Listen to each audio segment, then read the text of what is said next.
Hello, my friends. Welcome. My name is Joe. You are listening to the Joe Martino Show. Today, we are finishing the third of a three-part series about what it's like to grow up black in America. And today, we add a little twist. What if you're a black female who's also in law enforcement? Let's kick it off. This is the Joe Martino Show. You're listening to the Joe Martino Show, a podcast dealing with all things emotional, relational, and human nature. Joe is a licensed counselor in the state of Michigan, specializing in relationship therapy. He is also the author of the book, The Emotionally Secure Couple. All advice offered in this episode is offered for entertainment and educational purposes only. Enjoy the show. All right, so I'm not going to take up a lot of your time about the upcoming episode. It is a little bit longer, but I talk about it. I talk about where it fits into the series that's going on, all in the next segment. I do want to let you know that there is a part where Jennifer was cut out. She was disconnected, and so we had to wait for her to be able to reconnect. I cut some of that out simply because it was silence. However, we left the majority of that part of the event in. I hope you enjoy this episode, and let's just get right to it. Okay, I'd like to welcome Jennifer Little to the show today. This is the third interview in what I believe originally started out as a three-part interview. I believe it'll stay there. I might add a fourth interview later in the month of July. If you haven't caught up on that, each interview does stand alone. I would encourage you to consider listening to all of them, though, because I want to bring different perspectives from Black Americans who have been born here, grown up here, and have different perspectives. So we've interviewed a man in his 30s, a man in his 50s, and now I'm going to interview a Black woman who is also a member of law enforcement. So there is some added tension to your life, Jennifer. We worked together many years ago at a different facility. We've since gone on into different careers. You are pursuing the law enforcement angle. Of course, I'm in counseling and a few other things. But tell me and maybe the listeners a little bit about your experience as a Black woman, if you would. Just growing up and straddling those two lines. We did have a little conversation right before we came online here, and I want to discuss that for certain. Okay. A white, woke, air quotes, male, essentially calling out your Blackness. But before we get to that, let's just kind of tell me about your experiences. One of the things that I have been learning, and I've been blessed to have a lot of Black friends, and from all walks of life. And so I've been able to have a lot of conversations with them. And one of the things that I've noticed is there's a perception that the racism towards Black women is less about racism, more about sexism. Because if you look at the numbers, not as many Black women die through violence. Unless it's domestic violence. And yet almost all of my Black friends who are women can tell you for a long time different racist encounters that they've had. Oh, yes. Yeah. So tell me a little bit about your experience growing up as a Black woman, going to college, working your way into your chosen field, etc.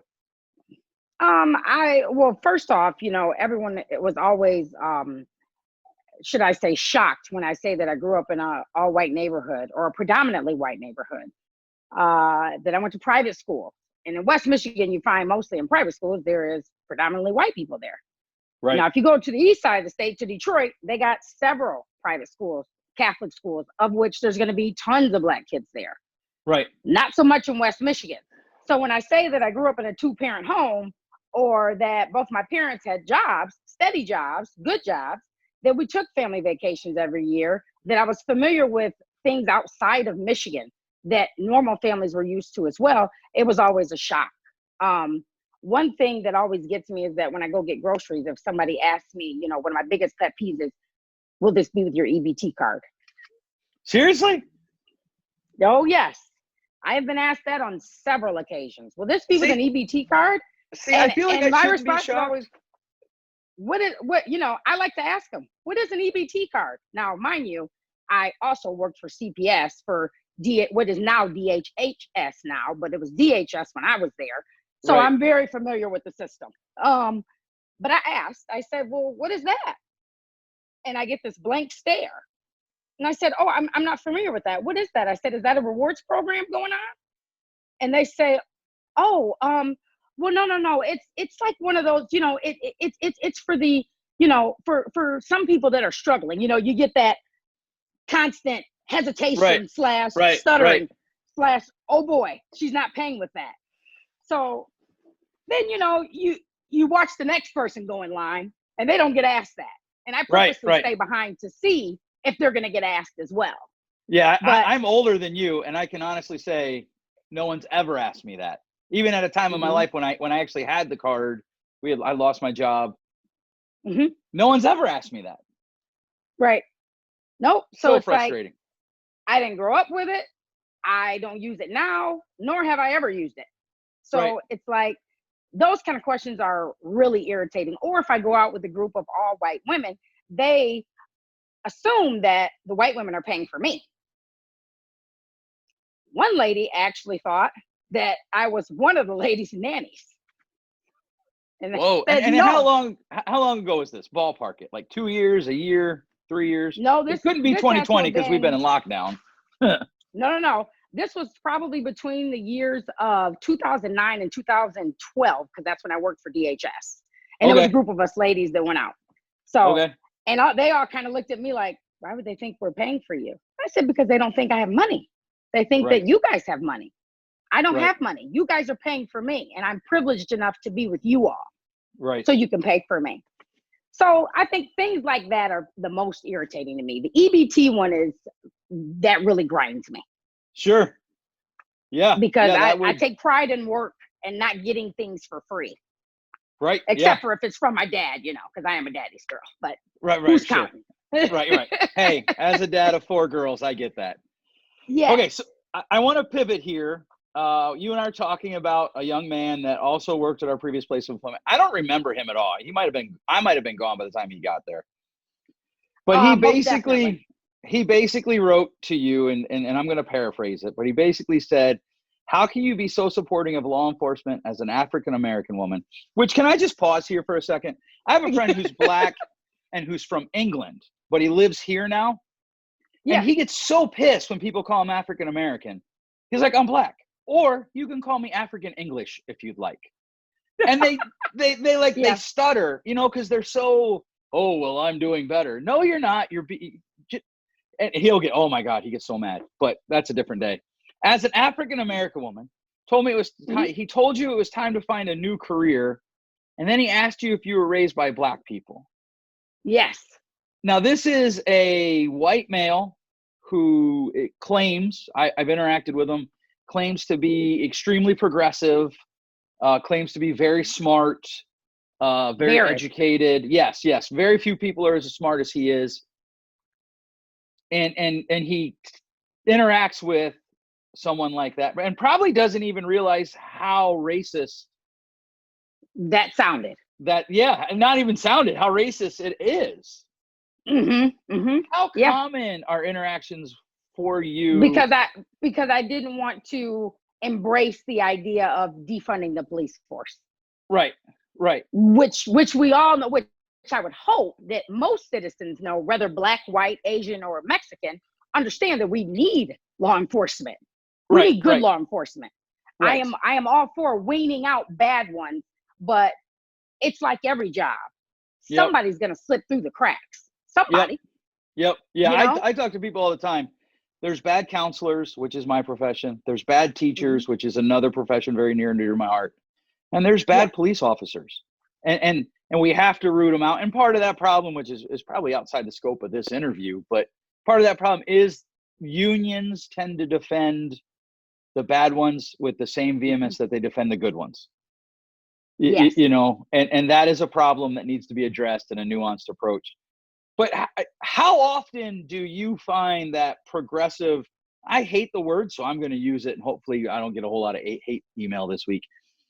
Hate woke, air quotes, woke white people talk to you like that? Like, don't you know? It's almost like he's asking you. Because you're black, black people don't like the police, is basically what that says. Right. So why would you be jumping on board? Right. And then to follow it up with, you must not have been raised by black parents. By black parents. Well, he said African American. Right. Yeah. Like, Yeah. I know he's, he was an almost Navy SEAL, and he's a black belt and all that, but I want to punch him. I'm not going to lie. That when I hear stuff like that, I'm like, oh, and this is just a regular occurrence for you, for other people who are black, who've grown up in America. And I think that's one of the things that I'd love for I feel like this is a very polarizing conversation, obviously. And it's my friends who legitimately want to know, how do I do better, that I hope these interviews reach. And one of the things is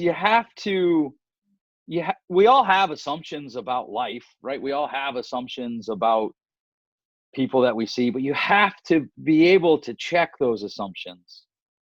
Right. And I find that the more vehement the proclaimers, the less that they're actually checking their perceptions. And it sounds like that's true for your life as well.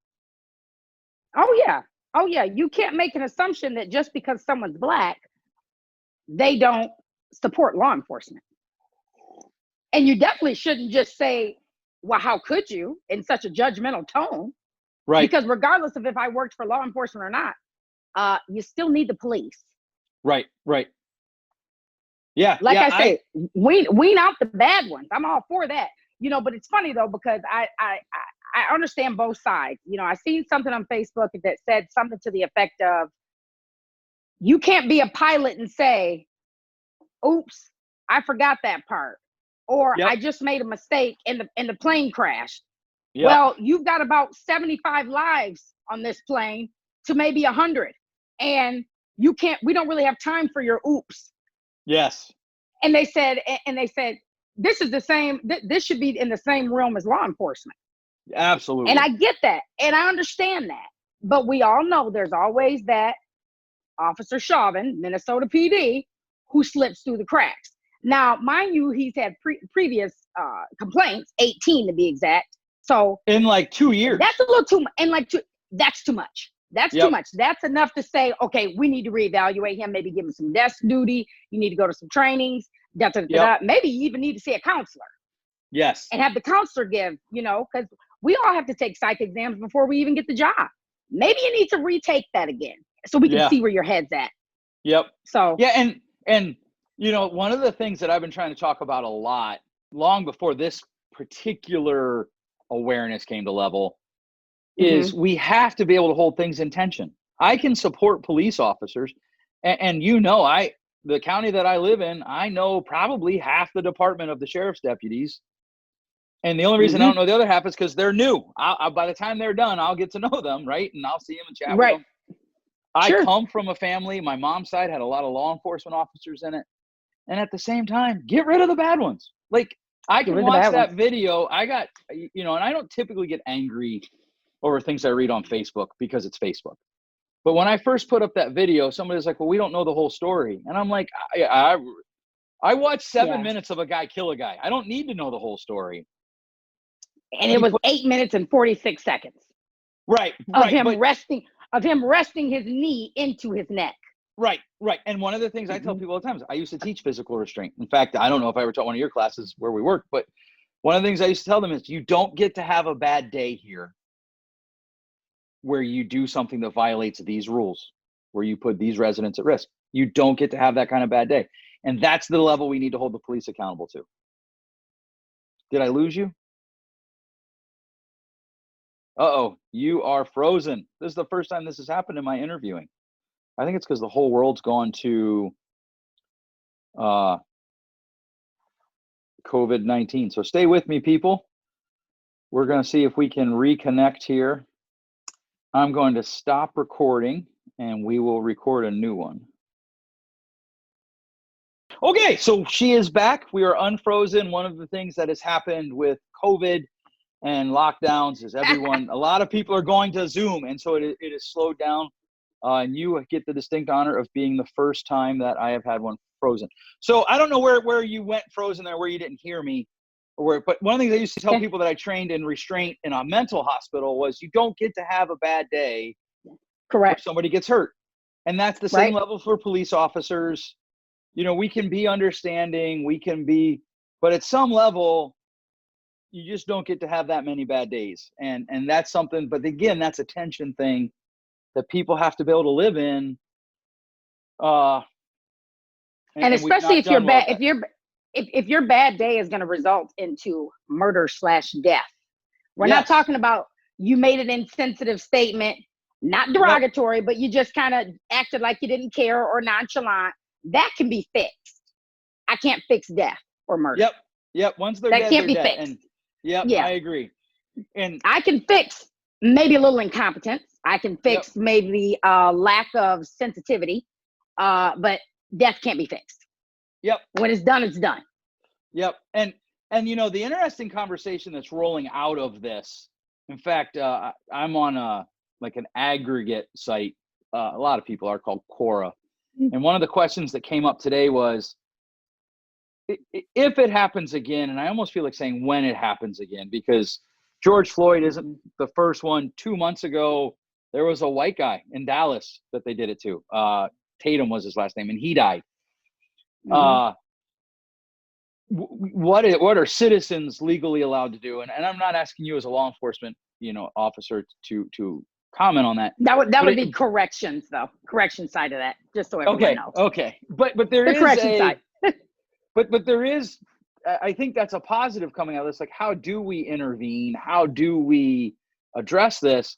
And one of the things that's happening is that's the positive. I think the negative is a lot of people are painting with broad brushes. And one of the things that you've mentioned to me in the past is that as a Black woman who doesn't always follow the commonly accepted narrative, you have some conservative beliefs. You don't always follow into the what I think is racism. What people tend to say, well, that's what Black people believe. Even like I know Black friends that will say that, right? And so you've lamented the fact that you feel a pressure to follow that narrative, and that doesn't get discussed hardly at all. I'd be interested if you could expound on that for the people who are listening. Now, you mean from the aspect of my work career or my personal life? Your personal life. So like one thing you said to me one time was, it can be frustrating to have conversations with family members who have very strong political views that you may not have. Or we have a former coworker who still works for CPS, who is very liberal, very left, and you and her have disagreed. Clash. Yeah. And it's almost like you get it twice, because she disagrees with you that you're conservative, and she just can't believe that any thinking person would have these conservative views. And I think a lot of times it's more of the help, give, everything. And because I don't think that way, but yet I think because people assume that because a certain percentage of African Americans may be impoverished or lack the resources or tools that maybe white America has, that I should be jumping on board to help, give. And if you don't give, then you're thinking the wrong way. Well, that's not really how I was raised. I mean, I was raised that you want to be thankful for what you have. However, you also want to work hard for what you have. And I'm not going to look at somebody who's an able body and say, well, because you appear to be lacking or you're holding a sign up that says you need help, that means that I need to help you. Because my mind doesn't think that way. My mind thinks, well, I went to work for 16 hours last night and I'm going to do another 12 today. So I don't understand. Why can't you do it? Right. And how often? And that was another reason why I think also transitioned from social work to the criminal justice field. Sure. Now, I did learn a lot of good tools in social work. That's what the main tool I learned was de-escalation. Sure. And I attribute that to social work. Sure. However, I was finding after years of doing it, we're talking 2005 to 2016, 17. I just found that it was too coddling for me. And people assume that because I'm African American, oh, you should be coddling. You should be one to give. And it's like, that's not really my mindset. My mindset is more of you work for what you get. The work you put in is the work you get out. I have a friend that is Black and gay and loves Trump. Uh-huh. and he is often accused of being a racist against his own people. Like, those are the words. I've been in a coffee shop with him. He's wearing his Make America Great Again hat. And I'm not kidding. People walk up and they're like, "You're a racist against your own people." And I'm thinking, oh boy, here we go. Cause he makes me look very tactful. So he's very direct. Have you ever experienced that? Have you ever had anybody say anything like that to you? I certainly wouldn't hope so, but I do know he can't be the only one. No, I don't. People haven't said that. Because I haven't put out any strong, as far as like my political views. I haven't said I'm pro-Trump or against Trump. I haven't said I'm pro-Biden or against Biden. I've just said that people typically know that these are the standards that I live by. Call it what you want to call it.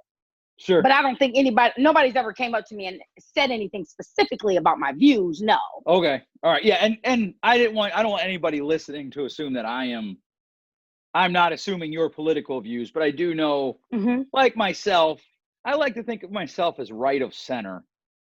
But there are things, whenever I talk about politicians, people who, do you like this politician? I'm always like, I got no idea. I've never met the person, but I like this policy and I don't like that policy. I try to talk about policies, and that really angers people because they want everything to be steady. Oh yeah.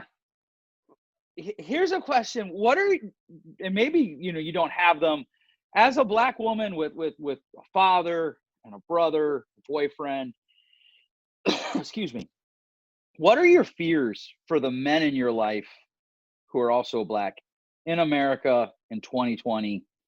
You have a cousin who is the chief of police. Is that right? In Kalamazoo? He's assistant chief police. Yep. Okay. Assistant chief of police. What are your fears? We all carry fears for our loved ones. Fear might be a strong word, but we all have worries. What are some of yours that somebody like me who's white isn't going to think about? I think mine will be the biggest one is racial profiling. Okay. Racial profiling. My dad drives a BMW, a new BMW, and it's my brother who has on a black hoodie, which he could and would. They dress differently. He gets pulled over. Did you pull him over because he was really going over the speed limit, or did you pull him over because he was an African American and he's driving a BMW? So this is probably going to have something in the car. There you go. Yeah. I was actually with a friend of mine who's a doctor who's Black, and he was driving a BMW. And the cop asked me, he's like, "Sir, is this your car?" I'm like, "Oh yeah." No, I'm in the passenger seat. It's his car. Yeah, I'm not going to let somebody drive me around in my car unless it's my kid. Right. Like, what the heck? Yeah, just crazy. And we laugh about it, and at the same time, we laugh, I think, because if you don't laugh, you cry. Because it's craziness. Yeah. Oh yeah. And my father has been pulled over before in his car. Sure. Yep. On his way to, I believe, a football game, if I'm not mistaken. And it was a BS line of, "Oh, we thought this was this car," or something like that, Right. No, you just wanted to check to make sure it was his. Right. So, Yep. Things like that. We've talked about this a little bit. What's your experience been like as a person in law enforcement correction side and as a Black woman? Like what is that experience like?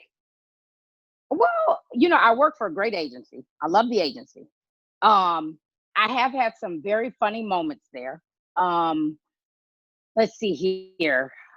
First off, it's in a rural town. And it is obviously predominantly white there. My correction side, I'm the only Black officer on the correction side. And I think it was probably my second week of training, and I was working an intake. I was booking a guy in, and he looks at my training officer and he says, "Oh, wow, I didn't know they had any coloreds working here." Wait, so I have to ask, and I said, someone you were checking in said that, or another officer said that? Someone I was checking in. Okay, inmate. Someone you were lodging. Yes. I love that. He word. was being we booked lodge in. them. We Okay. lodged him. And he looks up and he literally said that to me. He said, "Oh, wow, I didn't know they had any colors working here." And I said, "Yes, they hire African Americans here at Ionia County Jail. He said, oh, I didn't mean it like that. I said, okay. Right. I didn't mean I it said, like that. okay. It just came out like that. And my training officer looks at me and goes, I didn't know how you were going to handle that, but job well done. It's like, I was like, dude, he doesn't know any better. Seriously, whatever. Right. So sure. things like that. I went to go pick up, because a part of the job is we have to go pick up the medication when the nurse prescribes new medication for a lot of the inmates. We have to go pick it up from the Myers. So I go to Myers, and one of the, I think it was a pharmacy tech, says, "You work in Ionia?" I said, "Yep."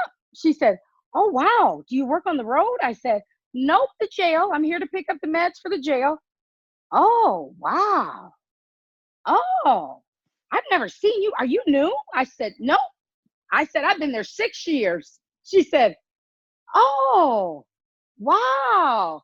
And she looks over at the pharmacist, and I'm like, "Okay, meds anytime now. Are you going to call the sheriff and ask him, do I work here?"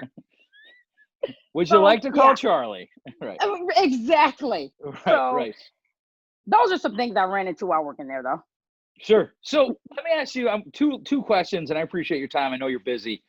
What does it mean for you for the Black community to be heard? One of the things that I think we're all desperate for, whether we're Black, white, Mexican. My heritage is Italian. You know, I'm not very far removed at all from my ancestors moving here from Italy. Sure. And we all want to be heard for our own cultural situation and as a unit and as individuals. Right. So I've got my Italian heritage that I want people to hear about and I want to talk about. And I've got experiences with my mom and my wife and my children that are individual experiences that I want people to hear about. Sure. And then as a unit, you know, I'm from the county where you work. I take pride in being a rural minded guy who likes to visit the city and then go home and sleep under the stars. You sound like probably 89% of who I work with. Yep. What does it mean to you for the Black community to be heard? Because my hope for this is that we'll at least start hearing each other. And what does it mean for you to the Black community to be heard?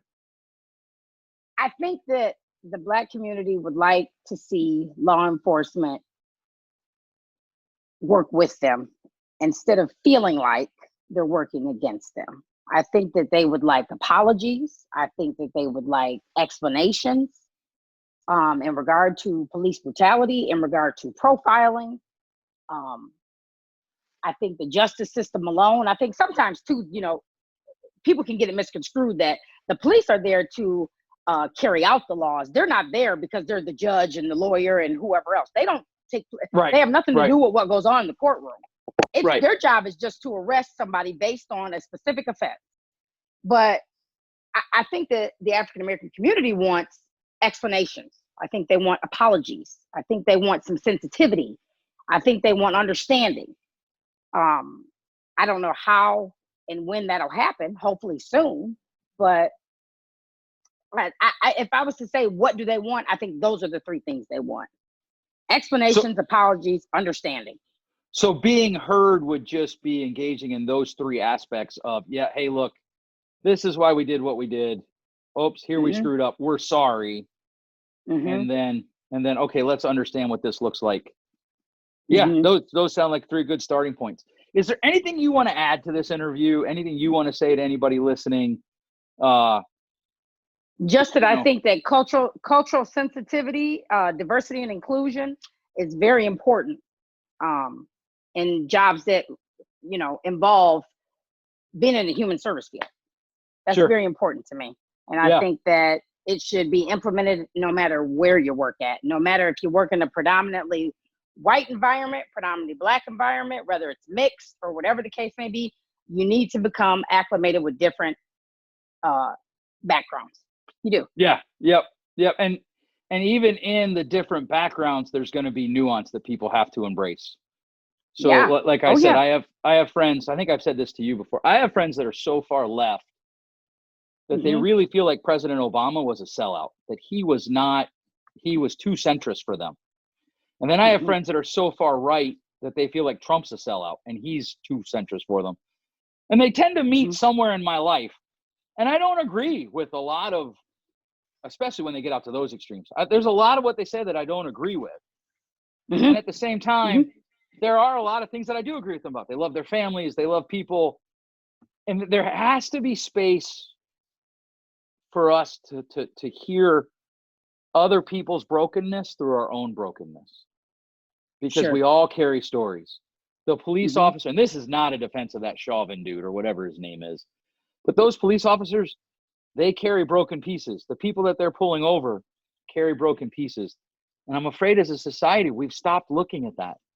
And it concerns me. I think, you know, and I think also with the Black community too, you know, one thing that is helpful is, you know, when something like what recently happened to Mr. Floyd, when that occurs, no matter his criminal background, because he has one.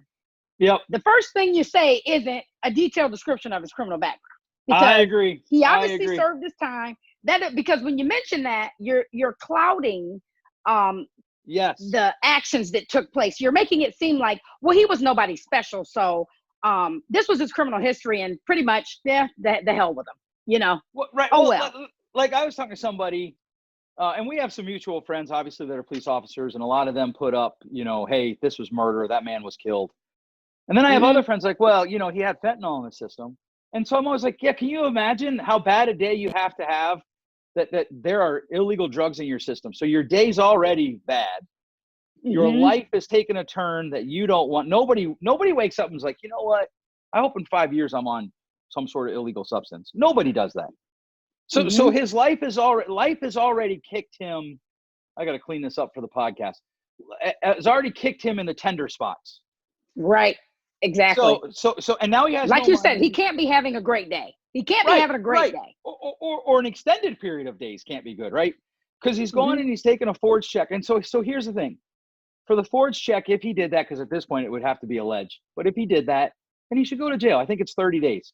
Go serve your 30 days. He doesn't deserve to die. And that's the thing that I want people, I want that to reverberate around walls inside people's heads. He doesn't deserve to die. And maybe, just maybe, we can both intention look at the drug problem in America and say, you know, hey, that is leading to other crimes. And at the same time, have some freaking sympathy for those people. You know, like holy cow. Well, that's one of the things that we never understand. You know, that the African American community never understands is, for instance, I seen an article the other day about a preschool teacher who's been perping on several kids for the last umpteen years. I used to teach in that school district. And gets 8 years in prison. 8 years. But then he gets 8 years, but then I look at an African American guy who hasn't even touched. Doesn't get caught with any drugs. Gets caught up in a conspiracy. He gets 25 in the feds. Things like that need to be looked at again. I'm sorry. I mean, I think child molestation is one of the worst crimes ever. Hey, I'll take any thief, any dope dealer. I'll take any of that before I'll take a child molester. So from that aspect, the system needs some work. I agree. I used to teach in that school district. So that came up. I was like, oh no. I coached. I didn't teach. I coached there. But you know, one of the things that has really 8 years still gives you longevity in your life. Yeah, because he's young. I agree. Yeah, like I'm against the death penalty because I think it's too politicized. But I'd be willing to make exceptions for child molesters. You know, But one of the things that is the result of, you know, those 25-year sentences is, and this is, we're really a little bit, but it is our war on drugs, air quotes, and the fact that in the past we've allowed lawmakers to make zero-sum decisions in laws that have led to the mass incarceration of the Black community. And I'm not, this is not a political statement for or against either candidate, but one of the things that I hope in this political cycle run up to the election is that Joe Biden gets asked about the laws that he signed back during the Clinton years that have, like, you can draw, even my most ardent liberal friends will be like, well, yeah, that is a straight line from Joe Biden's law to the mass incarceration of the African American community, and it's disproportionate. You've got a child molester in Springboro, Ohio. Shame on you, Springboro, who gets 8 years, and then you've got somebody sitting in the federal penitentiary from something in the 90s. Right, still. right, yeah, In the 90s. totally crazy. Yep, right. Yeah. Thank you, Bill Clinton. Totally right. I mean, those are his laws. We have to be honest about that, and it's just frustrating. And I hope that, like, right now emotions are high and there's not a lot of listening going on. I have a question though, Joe. Sure. You know, why do you think that this particular event has sparked the world, the nation, other countries? Like, this is, and I will say, even for him to have, Mr. Floyd, that is, for him to have an extensive criminal history, allegedly, because I've never seen any paperwork, but this is something that's being put out there a lot. So I'm led to believe there's something in his record. I've never seen his record, so I can't say what it is. Why do you think this particular event, even given his criminal history, allegedly, why do you think this is such a focal point right now? Because this is like a thing now. It's funny. It's almost like COVID was the thing, and then COVID stopped, and Mr. Floyd took over. Yeah, no doubt. I think actually those two are probably related. I do think one of the things is we've been on lockdown here in Michigan. We made it to 91 days of lockdown. Mm-hmm. I think a lot of people were already kind of angry with the government because the government's the one locking us down. I personally believe unconstitutionally. Right. And then I think when you see that, and you know, like, one of the things that I said to a friend of mine was, imagine if there wasn't a video. Right. But when you watch the video, it's just plain. It's just plain as it's just as much a fact that I'm a devilishly handsome dude as it is that guy got killed. Right? That guy got killed. I get it. I do. Like, okay, so you restrained him. He's got handcuffs on, and people are like, well, you know, he might have thought he had his knee in the middle of his back. Well, if his perception is that bad, dear God in heaven, he should not have a gun, because how's he know what he's aiming at? Right. And so it was just so egregious, so blatant. I really think it was, you know, I was burning it sparked the nation. The world. They're marching in Spain. They're marching in France. Oh yeah. You know. I mean, and protests, and surprisingly, which I'll be honest, I was quite taken back. I didn't think I was going to see so many white individuals protesting. Yep. With signs that say Black Lives Matter. Right. Yep. And so here's my hope. I've watched this. A lot of my white friends come out. Protesting is good. I actually, and I know there are going to be people that are listening to this show that really disagree with me. I think protesting is an American birthright. I said to my father, we were talking about it, me, him, and another guy. And I said to the other guy who was against the protest, I said, tell me the difference between the protest and the Boston Tea Party, because I don't see it. They look the same to me. The Boston Tea Party was about injustice. This is about injustice. Right. But my fear is we're going to go so far into our anger. I'm afraid we've become an outrage addicted society that doesn't want to actually engage in substantive conversation about how we fix these things. So my fear is this is going to go, and all of these people are going to join these protests until the next thing comes, whatever it is. Killer bees, you know, sharks that jump out of the water and bite cars. I don't know, something crazy, because 2020 has been unprecedented in my lifetime. Yeah, I think it sparked because the situation was there was a confluence of circumstances that were perfectly set up for it. I think the outrage is justified, and I hope that it leads to good conversation, because the truth is there are a lot of really good cops. There are. And there are two cops that I feel bad for in this situation. There was two cops there at that scene that had been on the job. One was 4 hours, one was 4 days, somebody told me. Yeah. Right? Like, that's a bad place to be. I know it was I know that the Asian guy, at one point, they have him in a police stance, you know, directing people with his hands. Yep. And then at one point, and he doesn't look as if he cares about what's going on. If No, I was he's to the go one who with, said, this is why you don't do drugs, kids. He says that That's into the bad. camera. Yep. But the other two, so Chauvin and that fella, I think, were the training officers. But the other two, they still shouldn't be cops. And I'm willing to live in that tension of, I support the blue. I know guys that I would literally, if I died and all my family members died, I would say you could go live with them because they're good police officers. They're good men. They're good family men. They'll raise you well. And then I'm also willing to say, I've talked to several those on two the guys job. need to go to jail. Right. I've talked to several on the job, and I've had road sergeants tell me his job at that time, and what I would have done is I said, this is over. Sit that guy up in a resting position, put him in the vehicle, take him to the hospital to be cleared, and take him to jail to be lodged. That was the job once he is subdued. It's So not to sit there on his neck. Yes.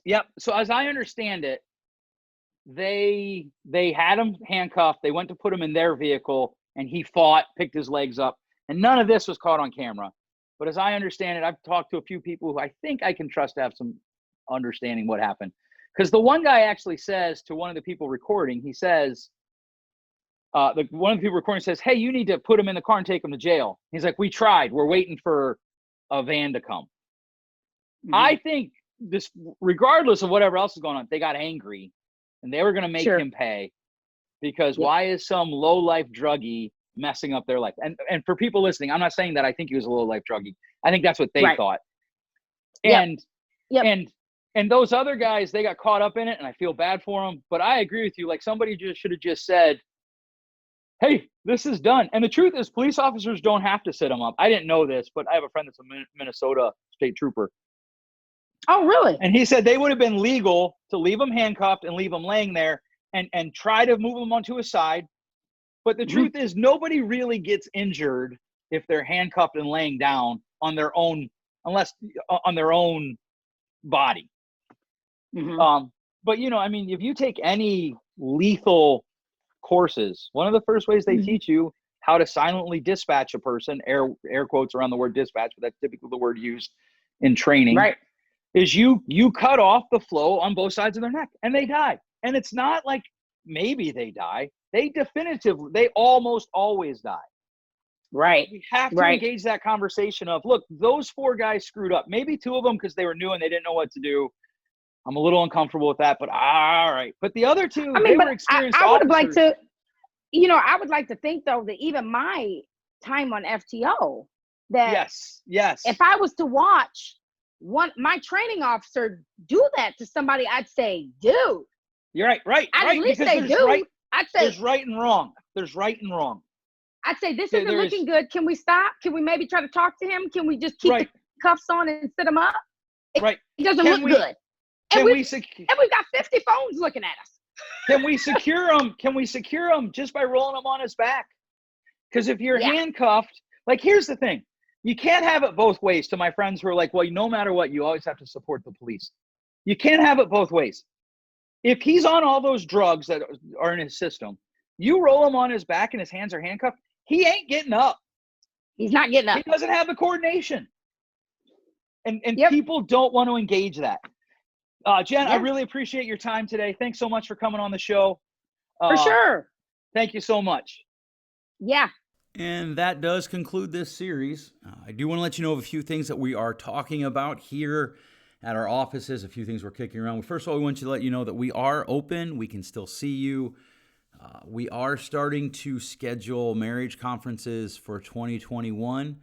It looks like we're going to stay probably out of conferences for all of 2020 for a variety of reasons. We are toying with the idea of doing a virtual marriage conference, maybe with 6 to 12 couples, where everybody would sign in on Zoom and we would have a conference that way.